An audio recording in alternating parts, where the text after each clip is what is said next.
1 2 কোনো কাজই করে না, না। আমাদের প্রয়াত প্রধানমন্ত্রী রাজীব গান্ধীজি মহিলাদের সশক্তি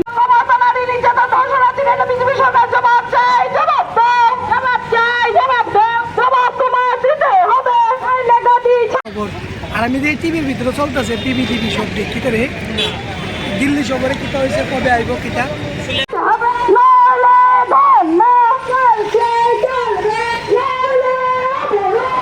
আমাদের মহিলাদের ন্যায়ের অধিকার আদায়ের লক্ষ্যে এবং ত্রিপুরা রাজ্যে যে ক্রমাগতভাবে নারীদের উপর অত্যাচার, নির্যাতন এবং ধর্ষণ সংগঠিত করছে এই বিজেপি সরকারের দুষ্কৃতিকারীরা, তাদের বিরুদ্ধেই আমরা আজকে বিক্ষোভ মিছিলে বা বিক্ষোভ সমাবেশে আমরা সামিল হয়েছি।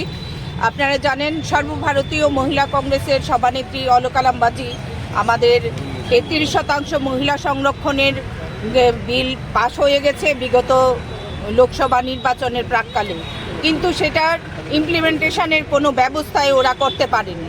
তো তার কারণ হিসাবে ওরা দেখিয়েছে 2029-এ নাকি ওরা ইমপ্লিমেন্টেশন করবে। কিসের ভিত্তিতে? জনগণনা এবং ডিলিমিটেশনের ভিত্তিতে এই বিল পাশ কার্যকর করবে। কিন্তু দেখা গেছে যেটা 2021-এ জাতি জনগণনা হওয়ার কথা ছিল সেটা এখন 2025, এখন পর্যন্ত ওরা জাতি জনগণনা করানোর কোনো উদ্যোগই নেয়নি।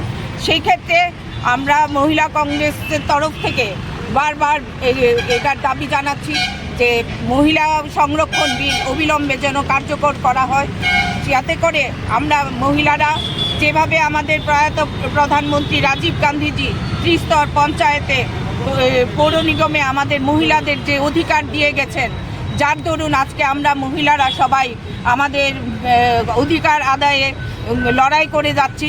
কিন্তু জনপ্রতিনিধি হিসাবে কিন্তু দেখা গেছে আমাদের বিধানসভা এবং লোকসভাতে আমাদের সেই 33% সংরক্ষণ বিল কার্যকর করার কোনো উদ্যোগ বর্তমান বিজেপি সরকার নিচ্ছে না। তার বিরুদ্ধেই আমাদের এই প্রতিবাদ মিছিল। আর আপনারা অবগত আছেন যে অধিবেশন, বিধানসভার অধিবেশন চলাকালীন আমাদের মাননীয় স্বরাষ্ট্রমন্ত্রী তথা মুখ্যমন্ত্রী একটা হিসাব দিয়েছেন 2023 থেকে 2024 আমাদের ত্রিপুরা রাজ্যে মহিলা খুন হয়েছেন 140 জন, আর মহিলা ধর্ষণ হয়েছে 140। এক বছরে এই পরিসংখ্যান যদি হয়ে থাকে তাহলে চিন্তা করুন আমরা কোন জায়গায় আছি। ত্রিপুরা রাজ্যে সুশাসনের নামে উনি যা চালাচ্ছেন সেটা কি এই পরিসংখ্যান দেখলে আমরা বলতে পারবো যে আমরা সুশাসনের আওতায় আছি?